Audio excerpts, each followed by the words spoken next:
இப்போ நம்ம ஒற்றை கத்தி இரண்டாவது கண்ணி வேகமாக பண்ணி காணிச்சாங்க. இப்போ நம்ம குத்துறதும் தடுக்கிறதும் எப்படி அப்படிங்கிறத பார்ப்போம். ஃபர்ஸ்ட் வந்து குத்து முறை. நம்ம தயார் நிலையில் நிற்கிறோம்.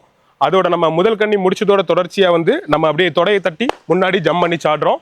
நம்மளோட வலது கால ஃப்ரெண்டில் வச்சு எதிரியோட உச்சிக்கு ஒரு குத்து பண்ணுறோம். குத்து பண்ணுறதோட அந்த வலது கையை இடது கைக்கு கீழ்ப்பக்கமாக எடுத்து அப்படியே எதிரியோட பல்லைக்கு ஒரு குத்து பண்ணுறோம். இனி நம்ம இடது காலை முதுகு பக்கமாக தூக்கி பின் பக்கமாக வைக்கிறோம். வச்சு அப்படியே வலது கையால் மறுபடியும் வந்து எதிரியோட பல்லைக்கு குத்துறோம். இதோட நம்ம கையை பிடிச்சி தள்ளி விடுவாங்க. அப்படியே பின்னாடி ஜம்ப் பண்ணி சாடி தயார் நிலை வரும்.